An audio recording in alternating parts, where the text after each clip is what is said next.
approximately 3 weeks on the 25th of September, Sonic Racing Crossworlds is a kart racing multiplayer title where Sonic characters, Sega characters, as well as characters from series such as Minecraft and SpongeBob, as Season Pass DLC, race through tracks that change lap by lap. The player in the lead at the end of each lap decides between 2 portal locations, leading players to the chosen area for their next lap. The final race of each Grand Prix combines the standard lap layouts for each prior race into one combination track.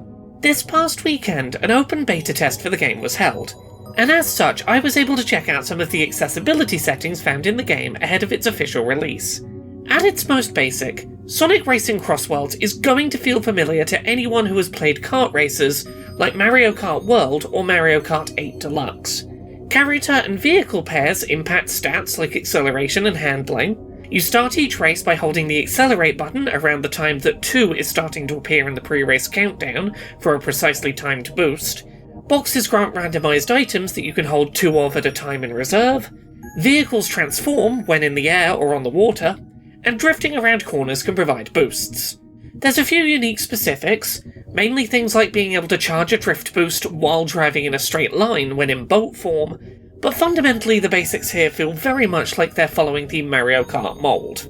That's not necessarily a bad thing. For folks who don't own Nintendo platforms, or who have non-Nintendo playing friends, this is basically a multi-platform cross-play title in the same general genre.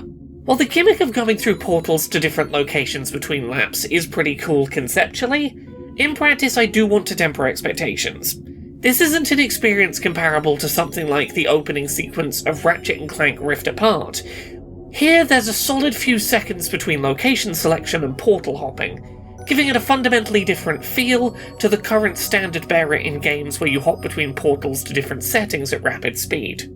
While it may seem unfair to describe a new release primarily in terms of how it compares to a competing genre title like Mario Kart, I think doing so makes sense in the context of this accessibility review, as Sonic Racing Crossworlds follows a very similar approach to accessibility as the more recent Mario Kart titles. Much like Mario Kart's Switch and Switch 2 entries, Crossworlds supports steering assist mode, which is turned on by default in the open beta, the same way that it's turned on by default in Nintendo's karting series. While Mario Kart places a blinking light on the back of your car on an aerial to let you know that steering assist is active, Crossworlds has no similar visual indicator for steering assist. The steering assist mode is strong enough to feel easily if you're familiar with its Mario Kart implementation. Sonic Racing Crossworlds also features Auto Accelerate, useful for players who struggle with constantly holding a button down, but does not support auto item use as recently seen in Mario Kart World. Crossworlds does, however, support Trick Assist, allowing your character to automatically do tricks when in midair for a boost upon landing, usually controlled with flicks of the left analog stick. Players can also opt to use gyro motions to control these tricks. Beyond these assist options, Crossworlds allows players to alter vibration, change their accelerate button to options such as the trigger or bumper buttons, invert their flight controls, and adjust their steering sensitivity.